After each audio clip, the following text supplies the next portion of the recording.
हाँ तो बच्चों अब बातें करते हैं नेक्स्ट पॉइंट रिलेटिव परमिटिविटी की। नेक्स्ट टॉपिक है आपका सिंपल सा रिलेटिव परमिटिविटी। इसको हिंदी में सापेक्ष विद्युतशीलता के नाम से जाना जाता है। इसको हिंदी में सापेक्ष विद्युतशीलता कहा जाता है। तो भाई साहब आपसे यदि कोई पूछे कि ये सापेक्ष विद्युतशीलता होता क्या है, राइट, तो क्या कहिएगा कि निर्वात या वायु में, कहाँ, निर्वात या वायु में किन्हीं दो बिंदु आवेशों के बीच लगने वाला कूलाम्ब बल, निर्वात या वायु में किन्हीं दो बिंदु आवेशों के बीच लगने वाला कूलाम्ब बल या किसी माध्यम में किन्हीं दो बिंदु आवेशों के बीच लगने वाला कूलाम्ब बल के अनुपात को सापेक्ष विद्युतशीलता के नाम से जाना जाता है और इसे जनरली एप्सिलॉन आर के द्वारा सूचित किया जाता है। किसके द्वारा? एप्सिलॉन आर के द्वारा। सो अकॉर्डिंग टू डेफिनेशन आपका epsilon R is equal to हो जाएगा F upon F M. F upon F M. F हो गया आपका निर्वात या वायु में किन्हीं दो आवेशों के बीच लगने वाला कूलाम्ब बल और एफ एम बोले तो मीडियम, किसी माध्यम में किन्हीं दो बिंदु आवेशों के बीच लगने वाला कूलाम्ब बल। इसीलिए मैंने इसको क्या कहा कि निर्वात या वायु में किन्हीं दो बिंदु आवेशों के बीच लगने वाला कूलाम्ब बल एफ तथा किसी माध्यम में किन्हीं दो बिंदु आवेशों के बीच लगने वाले कूलाम्ब बल एफ एम के अनुपात को सापेक्ष विद्युतशीलता कहते हैं। इसे एप्सिलॉन आर द्वारा सूचित किया जाता है, इसलिए epsilon R is equal to F upon F M. Right, समझ गए बात को। इसके बाद दूसरी बात आती है डाइलेक्ट्रिक कांस्टेंट। डाइलेक्ट्रिक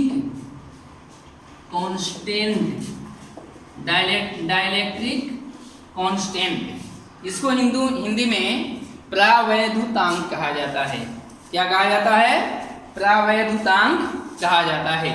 इसको के द्वारा सूचित किया जाता है और जो डेफिनेशन रिलेटिव परमिटिविटी का हुआ जस्ट वही डेफिनेशन इसको भी कर दोगे, अर्थात K is equal to F upon F M हो जाता है। वही सेम डेफिनेशन इसको भी लिख सकते हो कि किसी माध्यम या किसी निर्वात या वायु में किन्हीं दो बिंदु आवेशों के बीच लगने वाला कूलाम्ब बल तथा किसी माध्यम में किन्हीं दो बिंदु आवेशों के बीच लगने वाले कूलाम्ब बल के अनुपात को आप क्या डाइलेक्ट्रिक कांस्टेंट कहा जाता है, प्रावैद्युतांक कहा जाता है और इसे के द्वारा सूचित किया जाता है, अर्थात के बराबर एफ अपॉन एफ एम। यदि इसको फर्स्ट मान लो, यदि इसको सेकंड मान लो और काम कर दो फ्रॉम फर्स्ट एंड सेकंड से, तो आपका क्या हो जाएगा? Epsilon R is equal to K, अर्थात इसका मतलब प्रावैद्युतांक किसके? डाइलेक्ट्रिक या मीन रिलेटिव परमिटिविटी के इक्वल होता है। Is that clear? अब इन बातों में मुझे लगता है जनरल सा सिंपल सी बातें हैं, तो इसी बातें कर लेते हैं। वैल्यू ऑफ की मिटा देते हैं, नोट कर लीजिए। कर लिए क्या नोट? बड़ा फास्ट हो जी। नेक्स्ट बातें करते हैं वैल्यू ऑफ की। वैल्यू ऑफ की किसकी वैल्यू? वैल्यू ऑफ के का मान। आप जानते हैं डायरेक्टली के इज इक्वल टू हो जाता है आपका 1 अपॉन 4 पाई एप्सिलॉन। ठीक है, 1 अपॉन 4 पाई एप्सिलॉन। अब क्योंकि आपका एप्सिलॉन इज इक्वल टू होता है एप्सिलॉन नॉट और एप्सिलॉन आर, इसलिए इन वैल्यू को यहाँ रखोगे तो k इज इक्वल टू हो जाएगा आपका 4 पाई एप्सिलॉन का मान epsilon naught epsilon R. Epsilon naught epsilon R. Epsilon naught जो होता है ये निर्वात या वायु में एप्सिलॉन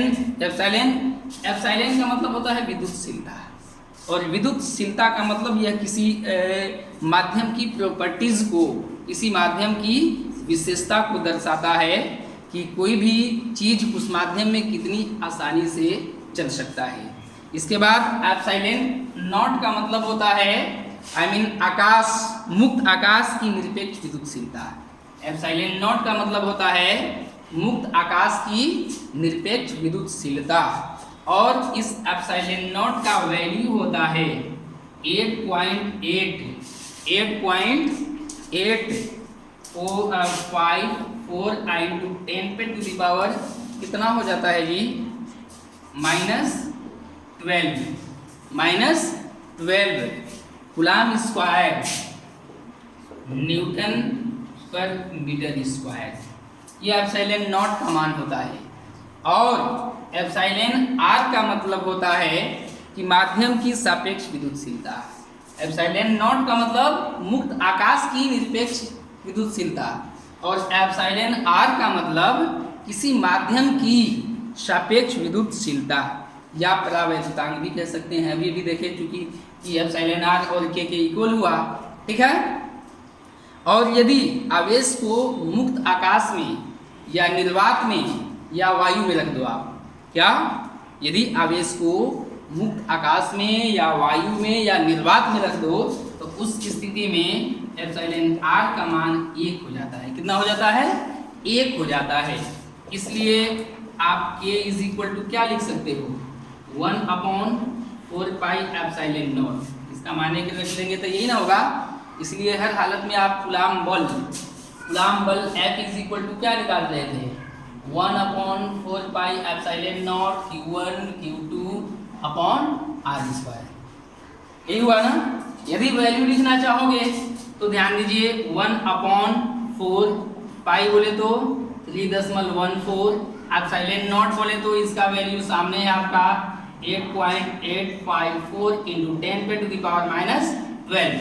यदि आप इसको हल कर लें तो इसका वैल्यू आ जाता है 9 इंटू 10 पे टू द पावर 9 इंटू 10 पे टू द पावर 9 इंटू 10 पे टू द पावर, ये ना होता है के का मान। इस ये हो गया न्यूटन मीटर स्क्वायर पर कूलम्ब स्क्वायर।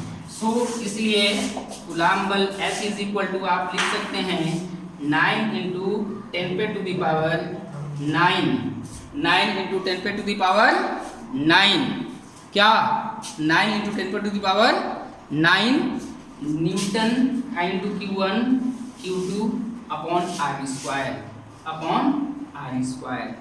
ये हो गया आपका कूलम्ब बल F का मान, वैल्यू ऑफ K।